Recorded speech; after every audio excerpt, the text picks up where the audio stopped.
সহজ লেসনে তোমাদের সকলকে স্বাগত। আজকে আমরা ক্লাস 10 এর English lesson 6 sea fever written by John Masefield এই সম্পূর্ণ পোয়েমটি আমরা পড়ব বাংলা অর্থ সহ। তারপর এখানে যে এক্সারসাইজ রয়েছে সমস্ত এক্সারসাইজ বা প্রশ্নের উত্তর বা সলিউশন নিয়ে আমরা আলোচনা করব এই ভিডিওটিতে। সুতরাং সম্পূর্ণ ভিডিওটি তোমরা দেখো মনোযোগ সহকারে, তাহলে লেসন 6 তোমাদের যেটা রয়েছে সি ফিভার এই সম্পূর্ণ লেসন বা সম্পূর্ণ পোয়েমটির বাংলা অর্থ তোমরা খুব ভালোভাবে বুঝতে পারবে এবং তারপর যে এক্সারসাইজগুলো আছে সেগুলোর উত্তর তোমরা কিন্তু জানতে পারবে এই ভিডিওটির মাধ্যমে। এবং পরীক্ষা যদি তোমাদের এই পোয়েমটি থেকে কোনো স্ট্যান্ডার তুলে প্রশ্ন দেওয়া হয় তাহলে সেই স্ট্যান্ডার বাংলা অর্থ তোমরা খুব ভালোভাবে যেমন বুঝতে পারবে, তেমনি সেখানে যে প্রশ্ন থাকবে তার উত্তরগুলো তোমরা কিন্তু খুব সহজেই লিখতে পারবে। তো চলো এই ভিডিওতে আমরা দেখে নিই তোমাদের ক্লাস 10 এর ইংলিশ লেসন 6 যেটা রয়েছে সি ফিভার, লিখেছেন জন ম্যাসেফিল্ড। ঠিক আছে, দেখো এখানে কবিতাটির যে নাম আমাদের দেওয়া হয়েছে কি সি ফিভার। সি মানে কি সমুদ্র, আর সি মানে হচ্ছে সমুদ্র, ফিভার মানে কি জ্বর। তো সি ফিভার এটার আক্ষরিক অর্থ কী দাঁড়াচ্ছে? সমুদ্র জ্বর। ঠিক আছে, দেখো প্রথমে রয়েছে the author and the text. Text বলতে আমাদের এই কবিতাটিকে বোঝানো হচ্ছে, আর অথর মানে কি লেখক বা কবি। তো কবি এবং আমাদের এই গল্পটি কবিতাটি সম্পর্কে একটু তথ্য আমাদের এখানে দেওয়া আছে প্রথমে, যেটা আমরা একবার পড়ে নেব, তারপর মূল কবিতাটি পড়ে আমরা প্রশ্নের উত্তরগুলি নিয়ে আলোচনা করব। দেখো প্রথমে রয়েছে John Edward Masefield 1878 to 1967 was an English poet, writer and poet laureate of the United Kingdom from 1930 till his death. তো এখানে কি বলা হচ্ছে? জন এডওয়ার্ড ম্যাসেফিল্ড এর জন্ম 1878 খ্রিস্টাব্দে, মারা গেছেন 1967 খ্রিস্টাব্দে। ওয়াজ মানে ছিলেন, তো জন ম্যাসেফিল্ড ছিলেন অ্যান ইংলিশ পোয়েট, একজন ইংরেজি কবি। পোয়েট মানে কি কবি, ইংলিশ মানে হচ্ছে ইংরেজি, তো একজন মানে ইংল্যান্ডের একজন কবি ছিলেন তিনি। রাইটার একজন লেখক ছিলেন, and poet laureate. Poet laureate মানে হচ্ছে রাজকবি বা সভাকবি। অফ দ্য ইউনাইটেড কিংডম অর্থাৎ যুক্তরাজ্যের তিনি একজন সভাকবি ছিলেন বা রাজকবি ছিলেন ফ্রম 1930 1930 সাল থেকে টিল হিজ ডেথ তার মৃত্যু পর্যন্ত, 1930 সাল থেকে তার মৃত্যু পর্যন্ত তিনি এই যুক্তরাজ্যের একজন সভাকবি ছিলেন এবং তিনি একজন লেখক ছিলেন এবং একজন কবি ছিলেন। ওকে, ইংরেজ কবি ছিলেন। তারপর দেখো he is also remembered as the author of the children's novels the midnight folk and the box of delights. তো he is also remembered. Remembered মানে কি? রিমেম্বার মানে হচ্ছে কাউকে মনে করা বা স্মরণ করা। তো he is also remembered as the author. Author মানে কি? লেখক। Of the children's novel. Children's মানে কি? শিশুদের, আর নোভেলস মানে হচ্ছে উপন্যাস। অর্থাৎ এই শিশুদের উপন্যাসের লেখক হিসাবেও তিনি কিন্তু স্মরণীয়। এবং সেই উপন্যাসগুলো তিনি কী লিখেছিলেন? The midnight folk and the box of delights. তো এই যে midnight folk and box of delights, এই যে শিশুদের উপন্যাস, এই শিশুদের উপন্যাসগুলির লেখক হিসাবেও তিনি কিন্তু মানে স্মরণীয় বা তাকে মনে রাখা হয়। এরপর দেখুন, the poem speaks of the excitement the poet feels at the anticipation of a sea voyage. তো দ্য পোয়েম বলতে আমরা যে কবিতাটি এখন পড়বো এই কবিতাটি, দ্য পোয়েম মানে কবিতাটি, স্পিক্স অফ মানে হচ্ছে বলে, স্পিক মানে কি? কথা বলা। তো এই কবিতাটি আমাদেরকে বলে দেয় কি? দ্য এক্সাইটমেন্ট মানে একটা উত্তেজনা, দ্য পোয়েট ফিলস যেটা কবি অনুভব করেছেন, অ্যাট দ্য অ্যান্টিসিপেশন, এখানে অ্যান্টিসিপেশন মানে হচ্ছে আকাঙ্ক্ষা বা মনের ইচ্ছা। ঠিক আছে, anticipation of a C voice. C voice মানে হচ্ছে সমুদ্রযাত্রা। তো সমুদ্রযাত্রার আকাঙ্ক্ষায় বা সমুদ্রযাত্রার যে মনের ইচ্ছা কবির মধ্যে ছিল, সেই সমুদ্রযাত্রার আকাঙ্ক্ষার যে ফিলিংস বা অনুভূতি, ঠিক আছে, তার যে এক্সাইটমেন্ট বা উত্তেজনা, সেটাই এই কবিতাতে মানে বর্ণনা করা হয়েছে এই কবিতাটির মাধ্যমে। ঠিক আছে, কবি সমুদ্রযাত্রা যাবেন এবং তার আগে তার মনের মধ্যে যে ফিলিংসগুলো হয়েছিল আর কি, ঠিক আছে, যে আকাঙ্ক্ষাগুলো জেগেছিল, সেগুলোই এখানে বলা হয়েছে কবিতায়। The passionate description of the seascape reveals the eternal desire of man to seek the splendour of nature. দেখো দ্য প্যাশনেট ডেসক্রিপশন, প্যাশনেট বলতে কি? আবেগপূর্ণ। ঠিক আছে, এই আবেগপূর্ণ ডেসক্রিপশন মানে হচ্ছে বর্ণনা। তো আবেগপূর্ণ ডেসক্রিপশন বা বর্ণনা অফ দ্য সিস্কেপ, এখানে সিস্কেপ মানে কি? সিস্কেপ মানে হচ্ছে সমুদ্রের যে চিত্র, একটা সমুদ্রের যে চিত্র সেটাকে বলা হয় মানে সমুদ্রে যা কিছু দেখা যায়। তো একটা সমুদ্রের চিত্রের যে মানে আবেগপূর্ণ যে বর্ণনা, সেই বর্ণনা কী করা হয়? যেখানে reveals the eternal desire of man to seek the splendour of nature. Splendor মানে হচ্ছে প্রকৃতির যে ঐশ্বর্য, ঠিক আছে, সে প্রকৃতির ঐশ্বর্য খুঁজতে মানুষের মনের মধ্যে যে একটা ইটার্নাল মানে হচ্ছে চিরন্তন বা শাশ্বত, ঠিক আছে, ডিজায়ার মানে হচ্ছে মনের ইচ্ছা। তো মানুষের মনের মধ্যে এই যে চিরন্তন একটা আকাঙ্ক্ষা যেটা থাকে, সেটাই কিন্তু এই কবিতার মাধ্যমে মানে একটা আবেগপূর্ণ বর্ণনা দিয়ে সমুদ্রের যে চিত্রের যে বর্ণনা, সেই বর্ণনার মাধ্যমেই এখানে তুলে ধরা হয়েছে বা প্রকাশ করা হয়েছে, ঠিক আছে, এই কবিতার মধ্যে দিয়ে। তো চলো কবিতাটি আমরা পড়ে নিই, তারপর আমরা যে প্রশ্নগুলো রয়েছে সেগুলো আমরা সলভ করব। দেখো, রিড দ্য ফলোয়িং, নিচেরটি পড়ো। I must go down to the seas again, to the lonely sea and the sky. তো কী বলা হয়েছে এই লাইনে, দেখো, আই মাস্ট গো ডাউন মানে আমি অবশ্যই যাব, টু দ্য সিজ অ্যাগেন মানে সমুদ্রে, আমি আবার সমুদ্রে যাব, অ্যাগেন মানে কি আবার, তো আমি আবার সমুদ্রে যাব, অর্থাৎ আবার আমি সমুদ্র যাত্রায় যাব।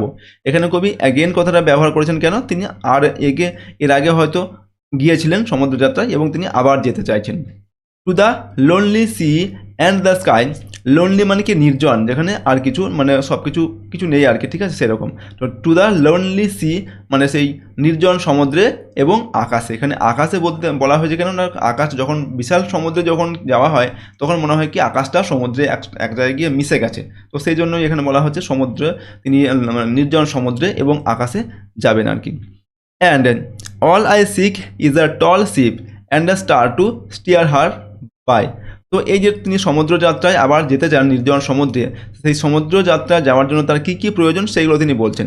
তো কী বলছেন দেখো, অল আই সি আস্ক, এবং আমার যেটা চাই বা যেটা আমার প্রয়োজন, ইজ আ টল শিপ একটা লম্বা জাহাজ আমার চাই বা লম্বা জাহাজের একটা প্রয়োজন, অ্যান্ড আ স্টার এবং একটা তারা চাই, to steer her by, steer মানে হচ্ছে কি কাউকে পরিচালনা করা, দিক নির্ণয় করা, ঠিক আছে, অর্থাৎ এই জাহাজটা একটা লম্বা জাহাজটা চাই এবং সেই জাহাজটিকে চালনা করার জন্য আমার আকাশে কি চাই, তারা চাই, যে তারা দেখে তিনি দিক নির্ণয় করবেন আর কি। And the wheel's kick and the wind's song and the white sail's shaking. তো এই লাইনে দেখো কি বলছেন, and the wheel's kick, wheel মানে কি চাকা, তো হুইলস কিক মানে কি সাধারণত লাথি মারা হয়, তো এখানে হুইলস কিক বলতে চাকার যে ঘূর্ণন, ঠিক আছে, চাকার যে ঘূর্ণন সেটা থাকবে, আর কি থাকবে, অ্যান্ড দ্য উইন্ডস সং এবং বাতাসের গান, and the white sail's shaking এবং সাদা পালের কম্পন, সেল মানে কি পাল, ঠিক আছে, জাহাজে যে পাল টাঙানো থাকে যেখানে বাতাস লেগে জাহাজটা যায় আর কি, তো সেই সাদা পালের কম্পন এইগুলো থাকবে। আর কি থাকবে, and a grey mist on the sea's face and a grey dawn breaking.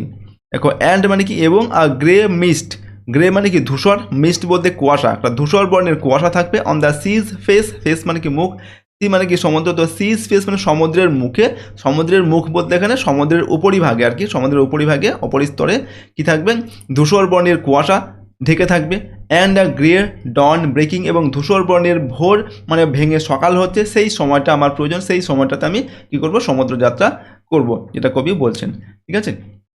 তো এরপর দেখো এখানে গ্রে ডন কেন বলা হচ্ছে, সকালবেলা কি হয় কুয়াশা আচ্ছন্ন থাকে এবং সেই সময়টা একটা ধূসর বর্ণের একটা মানে হয়ে যায় আর কি, তার জন্য এখানে বলা হচ্ছে কি আর গ্রে ডন ব্রেকিং, অর্থাৎ সকালবেলা যখন ভোরটা ভেঙে সকাল হচ্ছে সেই সময়টাকে বোঝানো হচ্ছে।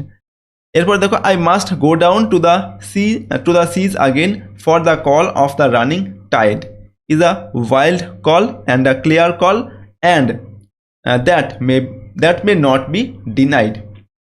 তো কী বলছে দেখো, I must go down to the seas again, আমি আবার সমুদ্র যাত্রা যাব বা আবার আমি সমুদ্রে যাব, কেন যাব, for the call of the running tide মানে কি জোয়ার, আর রানিং মানে কি ছুটন্ত বা চলন্ত, অর্থাৎ ছুটন্ত বা চলন্ত জোয়ারের ডাকে আমাকে আবার সমুদ্র যাত্রায় যেতে হবে। ইজ আ ওয়াইল্ড কল, এই যে রানিং টাইড মানে এই যে চলন্ত বা ছুটন্ত টাইড বা জোয়ার, এটা কেমন, এটা হচ্ছে এর যে ডাক মানে এর যে কবিকে ডাক দিচ্ছেন আর কি, এই ছুটন্ত টাইড বা ছুটন্ত জোয়ার, তো সেটাকে কবি এখানে বর্ণনা করছেন কীভাবে, দেখো, ইজ আ ওয়াইল্ড কল এবং এটা হচ্ছে একটি উন্মত্ত একটি ডাক, ওকে, অ্যান্ড আ ক্লিয়ার কল এবং একটি পরিষ্কার একটি ডাক, যে ডাকে আমাকে যেতেই হবে আর কি, that may not be denied, যেটাকে ডিনাইড মানে কি উপেক্ষা করা যায় না, ঠিক আছে, অর্থাৎ এই যে জোয়ারের মানে ছুটন্ত জোয়ারের ডাকে কবি যেতে চান সমুদ্র যাত্রায়, সেই ডাকটা কীরকম, একটা উন্মত্ত একটি ডাক এবং পরিষ্কার একটি ডাক এবং যে ডাককে কবি মানে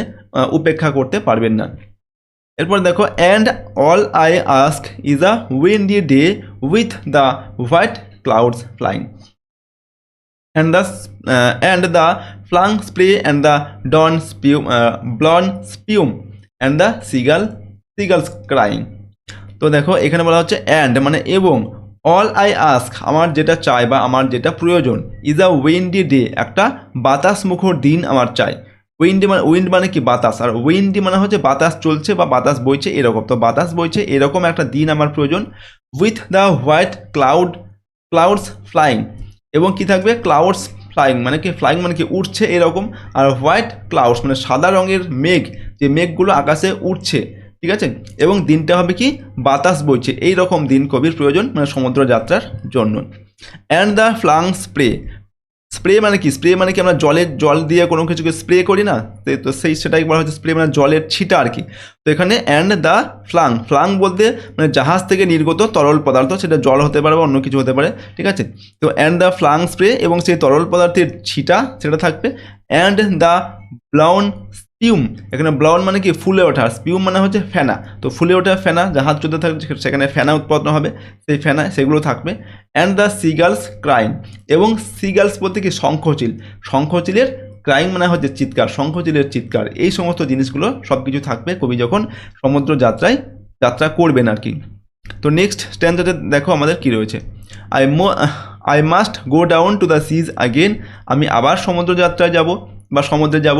two the vagrant gypsy life, দেখো টু দ্য ভ্যাগ্রান্ট বলতে এখানে ভবঘুরে, জিপসি লাইফ, জিপসি হচ্ছে একটি যাযাবর জাতি আর কি, তো সেই মানে জিপসি জীবনের সন্ধানে, জিপসি যাযাবর জিপসি জীবনের সন্ধানে আমি আবার সমুদ্র যাত্রায় যাব। To the girls way and the whales way where the winds like a whetted knife. তো দেখো টু দ্য গার্লস ওয়ে মানে যে পথে, গার্লস মানে কি শঙ্খচিলেরা যায় সেই পথে, অ্যান্ড দ্য হোয়েলস ওয়ে এবং তিমির পথে, যে পথে তিমি যায় আর কি সেই পথে আমি যাব সমুদ্র যাত্রায়। Where the winds like a whetted knife, তো হোয়ার মানে কি যেখানে, দ্য উইন্ডস মানে উইন্ড মানে কি বাতাস, যেখানে বাতাস হচ্ছে কীরকম, লাইক আ হুইটেড নাইফ, হুইটেড মানে হচ্ছে ধারালো, আর নাইফ মানে ছুরি, এখানে বাতাসটা হবে একটা ধারালো ছুরির মতো। তো বাতাসকে ধারালো ছুরি কেন বলা হচ্ছে, প্রচণ্ড ঠান্ডায় যখন আমাদের গায়ে বাতাস বা হাওয়াটা লাগে তখন সেটা কিন্তু আমাদের গায়ে ছুরির মতোই কেটে যায় আর কি, বিধে আর কি। তো সেজন্যই বলা হচ্ছে কি যে আমার যেটা প্রয়োজন হবে সেটা কি না, এই যে হুইটেড মানে বাতাসটা হবে হুইটেড নাইফ মানে ধারালো ছুরির মতো, okay. And all I ask is a merry yarn from a লাফিং fellow rover and quiet sleep and a sweet dream when the long tricks over. দেখো অ্যান্ড এবং অল আই আস্ক আমার যেটা চাই, যেটা আমার প্রয়োজন, ইজ আ মেরি ইয়ার্ন, এখানে ইয়ার্ন বলতে কি গল্প, আর মেরি মানে হচ্ছে কি মজাদার, তো আমার একটা মজাদার গল্প চাই বা মজাদার গল্প একটি শুনতে চাই। ফ্রম থেকে মানে কার কাছ থেকে শুনতে চান তিনি, আ লাফিং ফিলো রোভার, এখানে ফিলো রোভার মানে হচ্ছে জাহাজের যে সহযাত্রী নাবিক, কবির যে সহযাত্রী নাবিক সেই তার কাছ থেকে, সেই নাবিক কেমন হবে না লাফিং, সে একটি মানে হাসি খুশি মুখটা তার থাকবে কিন্তু সবসময়, তো সেরকম একটি হাসি খুশি মুখযুক্ত একজন মানে সহযাত্রী নাবিকের কাছ থেকে কবি একটা মজাদার গল্প শুনতে চান যখন তিনি সমুদ্র যাত্রা করবেন সেই সময়। And quiet sleep and a sweet dream when the long tricks over. দেখো অ্যান্ড এবং কোয়াইট স্লিপ, কোয়াইট মানে কি শান্ত ঘুম, অ্যান্ড কোয়াইট মানে শান্ত, ঠিক আছে, স্লিপ মানে হচ্ছে ঘুম এবং শান্ত ঘুম, অ্যান্ড দ্য সুইট ড্রিম এবং মিষ্টি স্বপ্ন, এবং একটা মিষ্টি স্বপ্ন, ওয়েন যখন the long tricks over, tricks বলতে এখানে যাত্রা, লং মানে কি দীর্ঘ, যখন এই দীর্ঘ যাত্রা আমার শেষ হয়ে যাবে তখন আমার কি প্রয়োজন, তখন আমার প্রয়োজন হচ্ছে শান্ত ঘুম এবং একটা সুন্দর বা মিষ্টি একটা স্বপ্ন, ঠিক আছে। আমাদের জীবনের ক্ষেত্রেও কিন্তু তাই হয়, আমাদের সারা জীবনের জার্নি আমরা করে এসে সব শেষে আমাদের যেটা প্রয়োজন হয় কি, সেটা আমাদের কি একটা কোয়াইট স্লিপ, শান্ত একটা ঘুম, এবং আর সুইট ড্রিম একটা হচ্ছে মিষ্টি একটা স্বপ্ন, মানুষের সবার জীবনের শেষে কিন্তু এটাই আসে, ঠিক আছে। তো এটাই হচ্ছে আমাদের ছিল কবিতা, সম্পূর্ণ কবিতাটি আমরা পড়লাম, এরপর আমাদের যে এক্সারসাইজগুলো রয়েছে সেগুলো আমরা কিন্তু সলভ করব, ওকে। তার আগে দেখো তোমাদের কয়েকটি শব্দ এখানে দেওয়া হয়েছে, এই শব্দগুলোর মানে আমরা দেখে নিই। যেমন প্রথমে রয়েছে স্টিয়ার মানে কি to control the direction of movement, অর্থাৎ মুভমেন্ট বলতে কি এদিক ওদিক করা, বা ডিরেকশন মানে হচ্ছে দিক নির্দেশ করা, দিক নির্দেশের যে কন্ট্রোল করা আর কি, সেটাকে বলা হয় স্টিয়ার, ওকে। আর স্পিউম মানে হচ্ছে কি ফোম অর্থাৎ ফেনা, হুইটেড মানে কি সার্পেন্ট অর্থাৎ ধারালো, ইয়ার্ন মানে হচ্ছে টিল বা গল্প, আর ফিলোরোভার মানে হচ্ছে অ্যাকম্পানিং সেলার অর্থাৎ সহযাত্রী নাবিক। তারপর ট্রিক মানে হচ্ছে জার্নি বা যাত্রা। ওকে, তো প্রথমে দেখো আমাদের যেটা রয়েছে কম্প্রিহেনশন এক্সারসাইজ। 1 নম্বর দাগে choose the correct alternative to complete the following sentences. তো এখানে সঠিক উত্তরটা বেছে নিয়ে লিখতে হবে, 4টি করে অপশান দেওয়া আছে। নাম্বার 1-এ দেখো বলা হচ্ছে the poet ask for a sail the colour of which would be. তো এখানে কবি একটা সেল মানে কি পাল তার প্রয়োজন মানে জাহাজে যাত্রা করার জন্য, ঠিক আছে। এবং সেই পালের মানে কালারটা কীরকম হবে, আমরা কবিতায় দেখেছিলাম কি কালার হবে, হোয়াইট সেল মানে সাদা পাল তার প্রয়োজন তিনি নেবেন। তো এখানে অপশান কী কী দেওয়া আছে, ব্লু, গ্রে, ব্ল্যাক আর হোয়াইট। তো অপশান 4-টা সঠিক হবে, হোয়াইট, ঠিক আছে, হোয়াইট সেল কবির প্রয়োজন। তো 4টা আমাদের সঠিক উত্তর হবে। তারপর দেখো নাম্বার বিতে while going down to the sea the poet wants to here the crying of. তো যখন কবি সমুদ্রযাত্রা যাবেন তখন সেই সময় তিনি মানে কিসের চিৎকার শুনতে চান, এখানে রয়েছে সিগালস, কুকোজ, ইগলস আর হচ্ছে সোয়ালোস। তো তিনি সিগাল মানে শঙ্খচিলের চিৎকার শুনতে চান। তো এটা আমাদের সঠিক উত্তর অপশান 1-এরটা হবে। এরপর নাম্বার সিতে the wind on the sea is like a whetted মানে হচ্ছে সমুদ্রের যে বাতাস, সেই বাতাসটা মানে হুইটেড ধারালো কিসের মতো হবে, সোর্ড, অ্যাক্স, নাইফ না স্পিয়ার। তো ধারালো ছুরির মতো হবে, সেটা বলা হয়েছে কবিতাতে। তো অপশান 3-এরটা আমাদের হবে সঠিক উত্তর। তারপর দেখো আমাদের 2 নম্বর দাগে যেটা রয়েছে state whether the following statements are true or false. নিজের যে স্টেটমেন্টগুলো দেওয়া আছে সেগুলো ঠিক না ভুল সেটা বলতে হবে। প্রোভাইড সেন্টেন্সেস, এখানে সেন্টেন্স একটা দিতে হবে অথবা ফ্রেজ, ঠিক আছে, or phrase or words in support of এর আনসার। তো তোমার উত্তরের সপক্ষে কেন তুমি ঠিক বা ভুল বলছো তার সপক্ষে একটা করে স্টেটমেন্ট লিখতে হবে, আমাদের কবিতা থেকে লাইন তুলে দিয়ে এখানে লিখতে হবে, ঠিক আছে। তো চলো আমরা এগুলো দেখে নিই পরপর। তো প্রথমে যেটা আমাদের রয়েছে নাম্বার এতে two stair the ship the poet needs the moon. অর্থাৎ এই কবির যে জাহাজ, এই জাহাজটিকে মানে চালনা করার জন্য বা দিক নির্দেশ করার জন্য কবির চাঁদকে প্রয়োজন। তো আমাদের এটা ভুল হবে, কারণ কি কবির কিসের প্রয়োজন, একটা তারার প্রয়োজন হবে, ঠিক আছে। তো আমরা এখানে এটা হচ্ছে আমাদের তারা আমাদের হচ্ছে এটা আমরা কি লিখবো, স্টার, ঠিক আছে। এবং এটা দেখো আমরা এখানে লিখবো এফ। তো আমরা এখানে এফটা আগে লিখে নিই, এখানে আমি একটু ঠিক করে নিই, তারপরে হ্যাঁ ওকে। তো এটা আমাদের কী হবে, এফ হবে। কারণ হচ্ছে কবির এখানে দেখো মুন এর প্রয়োজন নেই, কবির হচ্ছে তারার প্রয়োজন। এবং সে কবিতার লাইনটা আমাদের লিখতে হবে, কী লিখতে হবে, and all I ask is a tall ship and a star to steer her by. এই লাইনটা আমাদের কিন্তু লিখতে হবে সাপোর্টিং স্টেটমেন্ট হিসাবে। এই লাইনটা কিন্তু আমাদের কবিতার মধ্যেই রয়েছে, সেখান থেকেই আমি এটা লিখেছি, তোমরাও সেখান থেকে দেখে কিন্তু লিখে দেবে। নাম্বার বিতে কী দেওয়া আছে, the call of the running tide is wild and clear. অর্থাৎ এই যে ছুটন্ত জোয়ারের যে ডাক সেটা কি ওয়াইল্ড অ্যান্ড ক্লিয়ার মানে উন্মত্ত এবং পরিষ্কার। এটা সঠিক তত্ত্ব, আমরা কবিতাতে এটা পেয়েছি। তো আমরা এটা টি লিখব। এবং সাপোর্টিং স্টেটমেন্টে কি লিখবে, সাপোর্টিং স্টেটমেন্টে দেখো for the call of the running tide is a wild call and a clear call that may not be denied. এই অংশটা আমাদের আমরা লিখব যেটা তোমাদের কবিতার মধ্যেই রয়েছে। তো এটা হচ্ছে আমাদের নাম্বার বি এর প্রশ্নের উত্তরে আমরা এটা লিখলাম। ওকে, এটা হচ্ছে আমাদের সাপোর্টিং স্টেটমেন্ট। তারপর নাম্বার সিতে কী দেওয়া আছে, the poet is going out to the sea for the first time মানে কবি এই প্রথমবার মানে সমুদ্র যাত্রায় যাচ্ছেন। এটা ভুল তত, কবি কী বলেছেন, আমি আবার সমুদ্র যাত্রা যাব, মানে তিনি এর আগে গিয়েছেন, ঠিক আছে। তার জন্য এটা আমাদের কিন্তু ভুল হবে, এফ লিখবো আমরা, ঠিক আছে। এবং সাপোর্টিং স্টেটমেন্টে আমরা কি লিখবো, দেখো I must go down to the seas again, আমি আবার সমুদ্র যাত্রা যাব। এই লাইনটা আমাদের সাপোর্টিং স্টেটমেন্ট হিসাবে দিতে হবে। ওকে, তারপর দেখো আমাদের যেটা রয়েছে অ্যাক্টিভিটি 3 নম্বর দেখে প্রশ্নে আনসার দ্য ফলোয়িং কোয়েশ্চেন্স। এখানে প্রশ্নের উত্তরগুলোকে লিখতে হবে। তো প্রথমে নাম্বার এতে দেওয়া আছে during what time of the day does the poet wish to go down to the sea. দেখো ডিউরিং হোয়াট টাইম মানে কোন সময়ে অফ দ্য ডে মানে দিনের কোন সময়ে, does the poet wish to go মানে কবি যেতে চান, গো ডাউন মানে যেতে চান, টু দ্য সি মানে দিনের কোন সময়ে কবি সমুদ্র যাত্রায় যেতে চান। সময়টা কখন, সময়টা হচ্ছে কি ভোরবেলা, আমরা কবিতায় পড়লাম কি যখন ভোর ভেঙে সকাল হচ্ছে সেই সময়টা তিনি যেতে চান। তো আমরা এখানে আনসারটা দেখো লিখবো, the poet wishes to go down to the seas at dawn breaking মানে ভোর যখন ভাঙছে, ঠিক আছে, সেই সময়টাতে তিনি সমুদ্র যাত্রা যেতে চাইছেন। তো আমাদের এটা এখানে উত্তরটা আমি লিখে দিলাম। তারপর দেখো আমাদের নাম্বার বিতে যে প্রশ্নটা রয়েছে, এখানে কি বলা হয়েছে, what kind off day does the poet prefer for selling, মানে কী ধরনের দিন কবি তার সমুদ্র যাত্রার জন্য মানে পছন্দ করেন আর কি। তো দিনটা কেমন হবে, উইন্ডি ডে হবে, মানে কি বাতাস বইছে এরকম, এবং আকাশের ওপরে কি মানে আকাশের ওপরে সাদা মেঘ মানে ঘুরে বেড়াচ্ছে বা উঠছে, সেরকম দিন কবির প্রয়োজন। তো আমরা এখানে কী লিখবো দেখো উত্তরটা, the poet prefers for selling a Windy day with the white clouds flying, অর্থাৎ কবির সমুদ্র যাত্রার জন্য বাতাস মুখর একটা দিন প্রয়োজন, এবং সঙ্গে কি থাকবে, ওপরে মানে মেঘ উঠতে থাকবে, সাদা মেঘ উঠতে থাকবে। তো সেরকম একটা দিন কবির প্রয়োজন। তো এটা হচ্ছে আমাদের নাম্বার বি এর প্রশ্নের উত্তর। তো এরপর দেখো নাম্বার সিতে যেটা আমাদের রয়েছে, what does the poet prefer to here from a fellow rover, অর্থাৎ কবি তার যে সহযাত্রী নাবিক তার কাছ থেকে কি শুনতে পছন্দ করেন, তার কাছ থেকে একটা মানে মজার একটা গল্প তিনি শুনতে পছন্দ করেন। তোমরা লিখবো এখানে, the poet prefers to hear a merry yarn from a fellow rover, অর্থাৎ কবি একজন তার সহযাত্রী নাবিকের কাছ থেকে একটা মেরি ইয়ার্ন মানে হচ্ছে মজাদার গল্প তিনি শুনতে চান। ঠিক আছে, এটা হচ্ছে আমাদের নাম্বার সি এর আনসার। তারপর দেখো গ্রামার ইন ইউজ রয়েছে 4 নম্বর দাগে, ডু অ্যাজ ডিরেক্টেড, নির্দেশ অনুসারে এগুলো কাজ করতে বলা হচ্ছে।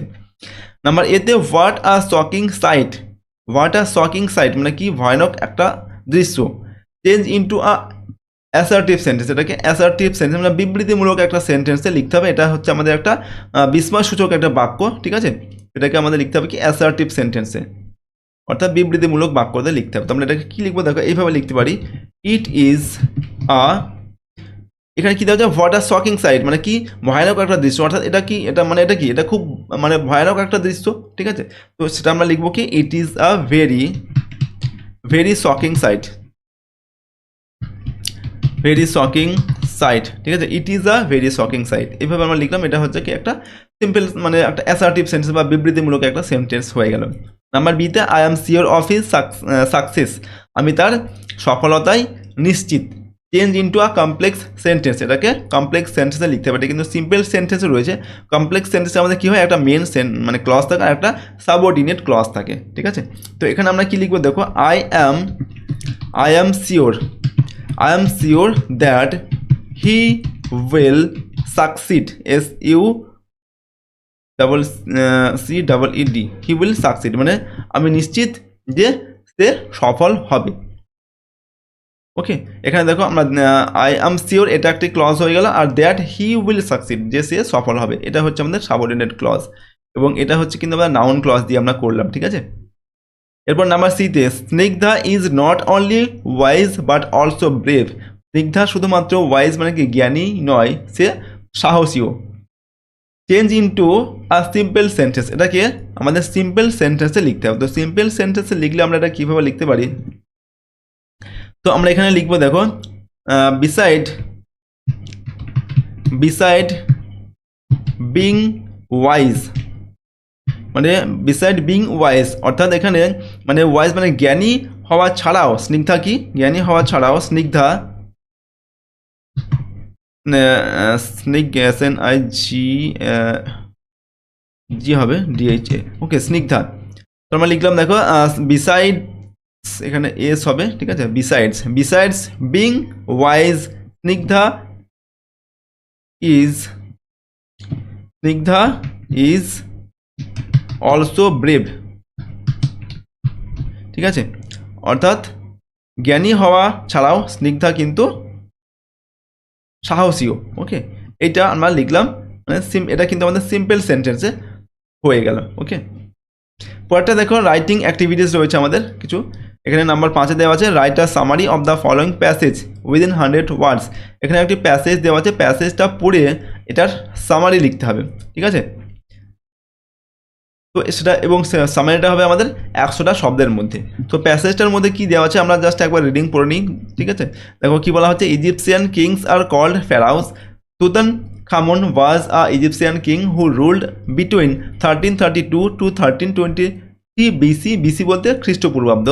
ওকে, Tutankhamun was very young when he became the king He was only 10 years old when he ascended the throne. He was the son of Akhenaten, okay, who was also a pharaoh. As the king, Tutankhamun undertook many building projects. These building projects were centered around Thebes and Karnak. Tutankhamun built many temples and monuments. At that time, many temples were in ruins. Tutankhamun ordered them to be rebuilt. Tutankhamun had various physical disabilities. He suffered from ill health for a long period in his life. Tutankhamun required the support of a cane to walk because his physical disabilities. In ancient Egypt, the body of a pharaoh was preserved after his death. This preserved body was known as the mummy. The preserved body of Tutankhamun was discovered by Howard Carter, an Englishman.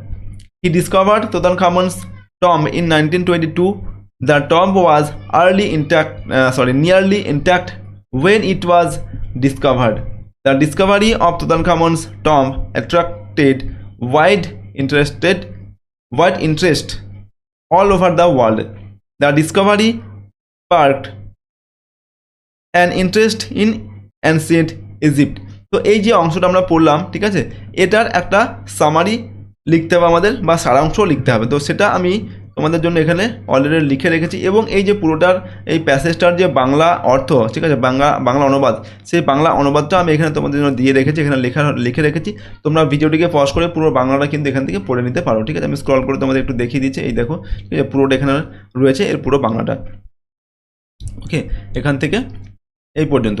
তো এরপর যে সামারিটা আমাদের 100টা শব্দের মধ্যে লিখতে বলা হয়েছে, সেটা থেকে তোমরা এভাবে লিখবে। Egyptian kings were called pharaohs, অর্থাৎ ইজিপশিয়ান বলতে এখানে মিশরের যে রাজা তাদেরকে বলা হতো কি, ফেরাও বলা হতো। Tutankhamun son of Akhenaten, Tutankhamun হচ্ছে এই আখেনাতেনের একজন মানে ছেলে আর কি, বা পুত্র। হয়েছিলেন king at the age of 10 বছর বয়সে এই তুতানখামুন মানে রাজা হয়েছিলেন, ঠিক আছে, মিশরের ফেরাও হয়েছিলেন। হি আন্ডারটুক, মানে তিনি দায়িত্ব নিয়েছিলেন, আন্ডারটুক বলতে দায়িত্ব নেওয়া বা হাতে কোনো কাজ নেওয়া।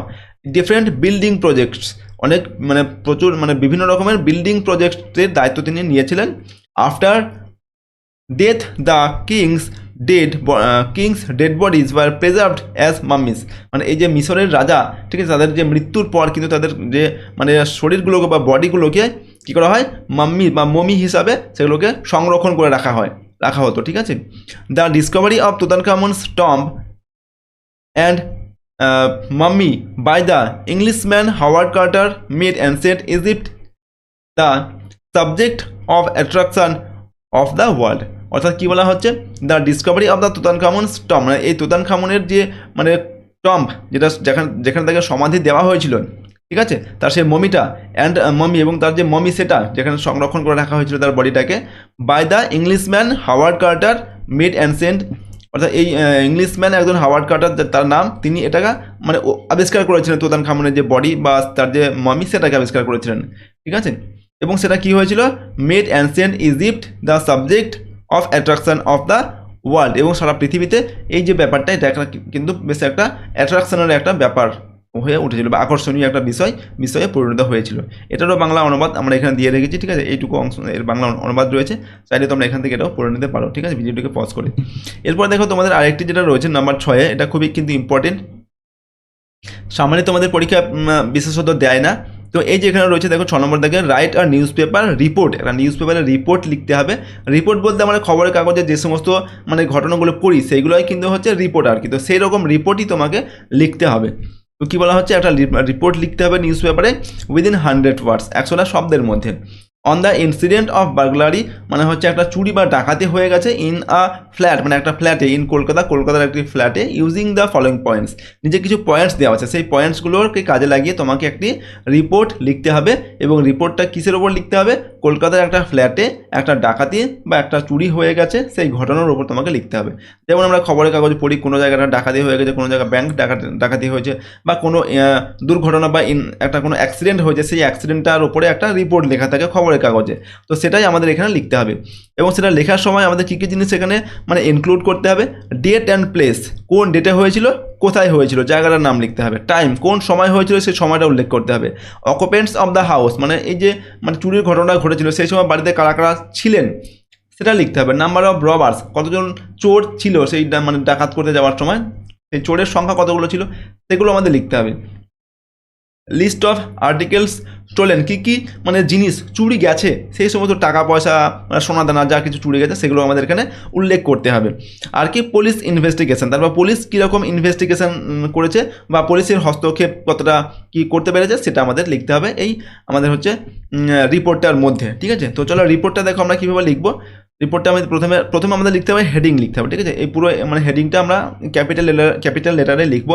দেখো কী লিখেছি হেডিং আমরা, are daring burglary occurred at Salt লেকে একটা ভয়ঙ্কর ডাকাতি হয়ে গেল। ঠিক আছে, এরকম হচ্ছে আমাদের এটার মানে হেডিংটা আমরা এইভাবে লিখলাম, এভাবে লিখবো। তারপর দেখো আমরা কি লিখবো, প্রথমে এই যে যেখানে আমাদের ঘটনাটা ঘটছে সেইখানটা সেই জায়গাটার নাম লিখতে হবে। এটা কলকাতায় ঘটছে ঘটনাটি, তো আমরা এখানে লিখলাম কলকাতা। তারপর যেদিনকে ঘটছে মানে যেদিনকে ঘটছে সেদিনকার ডেট তো আমরা দেবো না, যেদিনকে ঘটছে তার পরের দিন সাধারণত এর রিপোর্টটা করা হয়, খবর কাগজটা মানে বেরোয় আর কি। ঠিক আছে, তো সেই দিনকার ডেটটা দিতে হবে এবং ডেটটা এভাবে দিতে হবে, প্রথমে মাসের নাম লিখে তারপর এখানে শুধুমাত্র ডেটটা দিতে হবে, এইভাবে লিখতে হবে এবং কমা দিতে হবে। তারপর আমরা কী লিখবো, বাই আ স্টাফ রিপোর্টার, এই কথাটা লিখতে হবে। ঠিক আছে, এটা লেখার পর আমাদের মেন যে আমাদের ঘটনাটা সেটা এবার আমাদের এখানে বর্ণনা করে লিখতে হবে এই পয়েন্টগুলোর উপরে ভিত্তি করে। যেমন কি ডেট, প্লেস লিখতে হবে, টাইম লিখতে হবে, অকুপেন্টস অফ দ্য হাউস লিখতে হবে, কোন কোন লোক ছিল বাড়িতে, কতগুলো চোর ছিল, কী কী জিনিস চুরি গেছে, পুলিশের ইনভেস্টিগেশন কী হয়েছে, এই ঘটনাগুলোর এই পয়েন্টগুলোর উপরে আমাদের ডিপেন্ড করে লিখতে হবে। তো দেখো প্রথমে আমরা একটা ইন্ট্রোডাক্টরি সেন্টেন্স প্রথমে লিখে নেব কি, Kolkata is no longer safe for living. তো বলা হচ্ছে কলকাতা কিন্তু এখন আর মানে বসবাস করার জন্য সেফ মানে নিরাপদ জায়গা নয়। This was proved once again of on Monday, মানে এটা এই গত মানে সোমবারে আরও একবার প্রমাণিত হয়ে গেল। Are really ডিয়ারিং burglary occurred in a flat at salt lake in Kolkata, অর্থাৎ একটা কলকাতার একটা ফ্ল্যাটে একটা মানে ভয়ঙ্কর একটা যে ডাকাতির ঘটনা ঘটলো আর কি। It was about 11 in the morning, এটা সকাল 11টার দিকে ঘটেছে ঘটনাটি। The old man was alone in the flat, অর্থাৎ সেই ফ্ল্যাটের মধ্যে একজন বৃদ্ধ মানুষ তিনি একাই ছিলেন।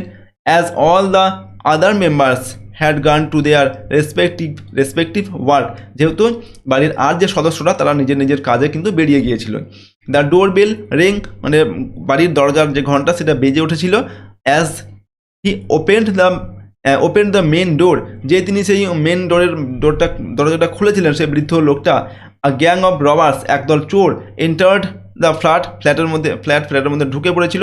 And made the old man absolutely helpless with their threats, এবং সেই চোরগুলো নিজেদের মানে ভয় দেখিয়ে সেই বৃদ্ধ মানুষটিকে মানে সম্পূর্ণভাবে অসহায় করে তুলেছিল।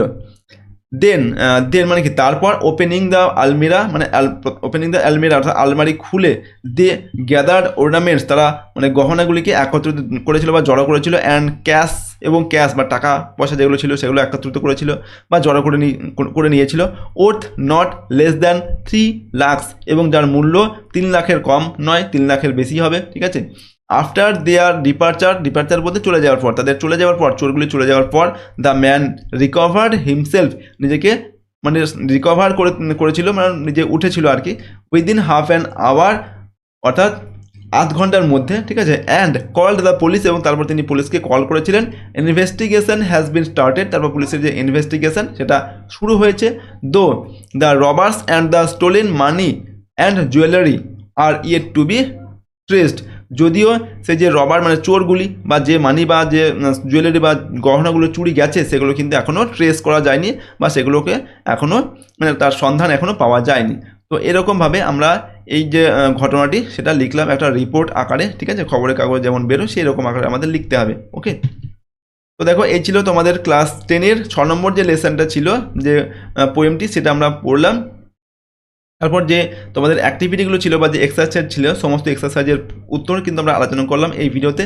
তো নেক্সট ভিডিওতে তোমাদের যে 7 নম্বর লেসন যেটা রয়েছে দ্য ক্যাট, এইটাও কিন্তু আমরা আলোচনা করব, সঙ্গে যে সমস্ত এক্সারসাইজ থাকবে সেগুলোও কিন্তু আমরা ভিডিওটিতে আলোচনা করব, ঠিক আছে।